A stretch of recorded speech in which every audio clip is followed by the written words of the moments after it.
Welcome to the deep dive. We're diving into self-improvement today. That whole journey of becoming the best version of ourselves. We've got a stack of blog posts and podcast episodes to explore. The stack is right. Yeah, we're covering everything from boosting creativity to nailing productivity to finding happiness, even some wellness tips you might not expect. It really is fascinating how all these areas connect, and often in really surprising ways. Yeah, it is. It's like all these pieces kind of fit together to create this bigger picture of well-being.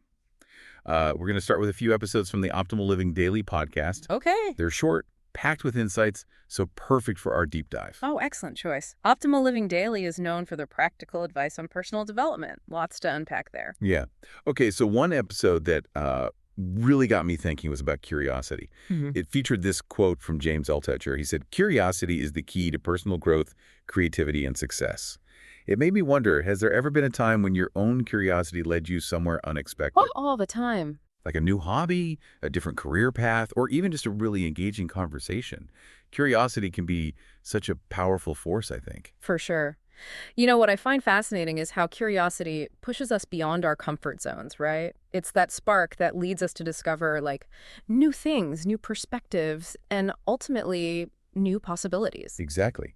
And speaking of new perspectives, another Optimal Living Daily episode tackled how to support a friend's mental health. And instead of jumping in with advice, which can sometimes feel overwhelming, they emphasized the power of simply listening. Oh, yeah. Have you ever noticed how much just being heard can mean to someone who's struggling? Absolutely.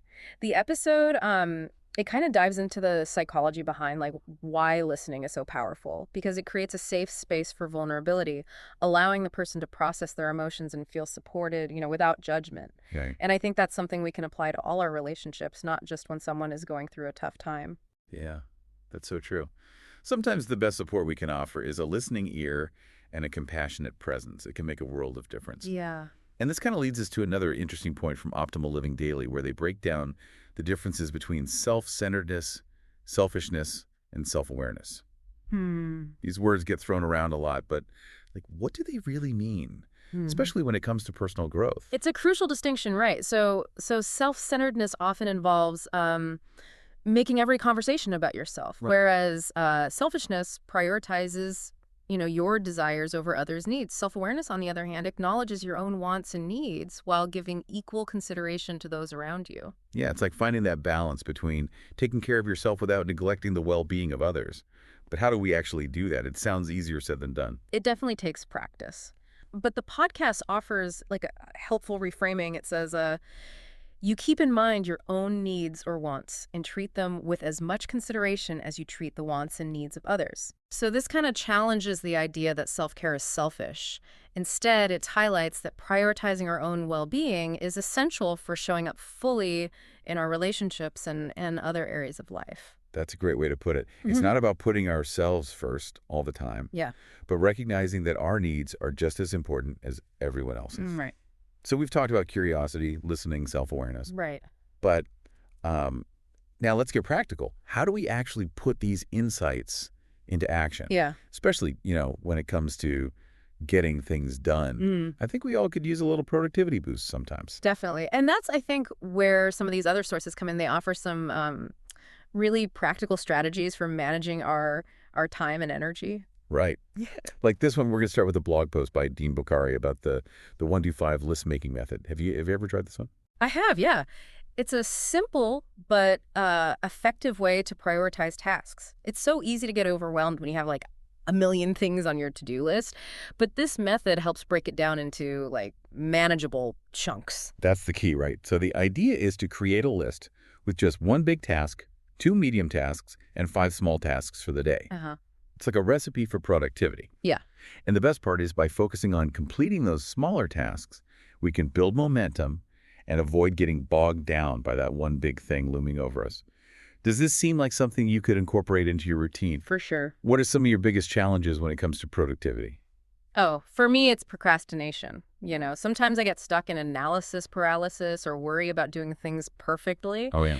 And this method really helps overcome that by focusing on action, even if it's just tackling those 5 small tasks.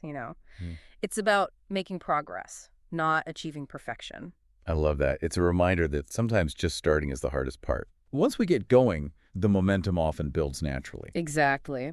And this brings us to another interesting concept, self-alignment goals, highlighted in a blog post from Operation Melt. It's not just about getting things done right, but making sure those things are actually aligned with what matters most to us.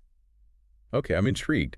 Tell me more about self-alignment goals. Sure. So the idea is that our goals should reflect our core values and passions, right? Okay. It's about asking ourselves what truly matters to me, and then setting goals that resonate with our deepest aspirations. Otherwise, even if we achieve those goals, we might still feel unfulfilled. It's like climbing the wrong ladder. You might reach the top, but it won't lead you where you truly want to go. Wow, that's powerful. It's like we were saying earlier about self-awareness. Yeah. By understanding ourselves better, we can set goals that actually bring us closer to the life we want to live.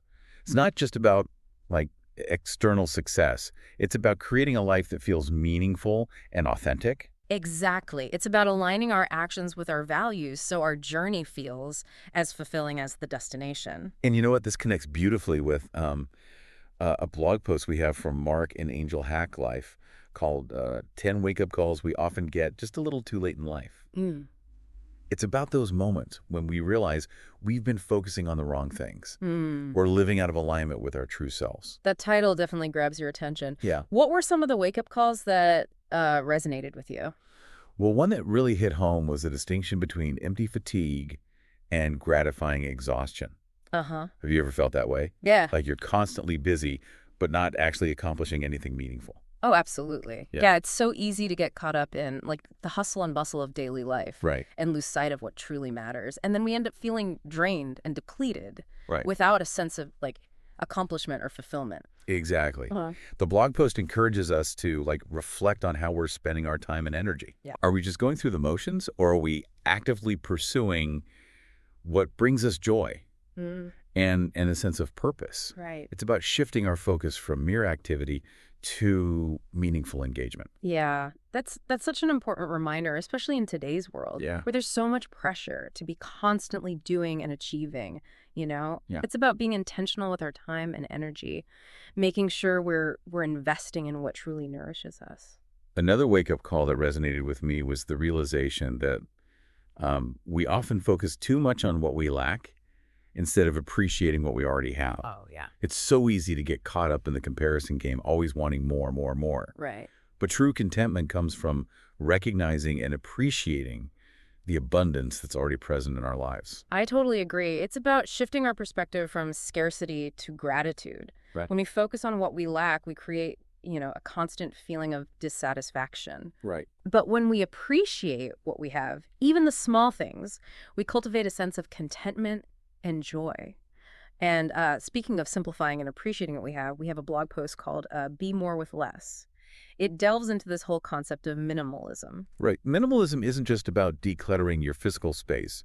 It's about clearing out the mental clutter, too. Mm-hmm. It's about letting go of what no longer serves us, both materially and emotionally, to make space for what truly matters. Right. It's about recognizing that true wealth lies not in what we possess, but in the richness of our experiences, relationships, Yeah. and personal growth. I love that. It's about finding freedom and joy in simplicity and intentionality, Yeah. aligning our possessions and commitments with our values and aspirations. There's this beautiful quote from the Marginalian. It captures this essence perfectly. It says, "You may have to break your heart, but it isn't nothing to know in even one moment alive." Wow, that's powerful. Yeah. It speaks to the fragility and preciousness of life, urging us to embrace both the joys and the sorrows that come with being human. It's a reminder to live fully and authentically, even when it's painful or challenging. It's about being present in each moment, appreciating the beauty and depth of life's tapestry. And speaking of reflecting on our journey, we also have this intriguing blog post by Warren Wong called Dear Future Me. It invites us to consider what advice we might offer to our future selves, like looking back from a place of greater wisdom and experience. Oh, cool. What would you say to your future self knowing what you know now? Oh, that's a great question. I think I'd remind myself to stay curious, embrace challenges as opportunities for growth, never stop learning. And perhaps most importantly, to prioritize genuine connections and nurture the relationships that, bring joy and meaning to life. It's those connections that truly enrich our journey. It's amazing how all these different ideas about self-improvement, from cultivating curiosity to setting goals that truly resonate, all seem to connect back to the idea of living a more mindful and intentional life. It's like weaving a tapestry, you know? Each thread contributes to the overall beauty and complexity of the design. And speaking of interconnectedness, we're shifting gears now to explore some sources that focus on a more holistic approach to well-being, that beautiful connection between our minds and bodies. Yeah, we're diving into a collection of articles from Mind Body Green, a website dedicated to all things health and wellness. And let me tell you, they've got some really fascinating insights, some of which might surprise you. I'm always up for some surprising wellness tips. What caught your eye? Well, for instance, did you know there's such a thing as sauna skin? Apparently, too much time in the sauna can dehydrate your skin, which isn't exactly the glow we're going for. That's interesting. It's a good reminder that even practices with, potential health benefits need to be approached with balance and moderation. Listening to our bodies and understanding how different practices affect us is so crucial. Right. It's all about finding what works best for you. And speaking of what works best, Mind Body Green also highlights the benefits of magnesium, especially for those over 60. Yeah, magnesium is an essential mineral that plays a role in so many bodily functions, from muscle and nerve function to blood sugar control. As we age, our magnesium needs can increase. So it's important to be mindful of getting enough through our diet or supplements. It's like giving our bodies the support they need to thrive throughout different stages of life. And, we talked earlier about self-care and prioritizing our well-being. These articles on preventing creepy skin and smoothing wrinkles, they got me thinking about how taking care of our physical health can also be a form of self-love. It's about feeling good in our own skin, literally. Absolutely. It's about embracing aging gracefully while taking, proactive steps to support our health and vitality. It's a reminder that self-care isn't just about pampering ourselves, it's about nourishing our bodies and minds from the inside out. So true. It's about making choices that align with our values of self-respect and well-being.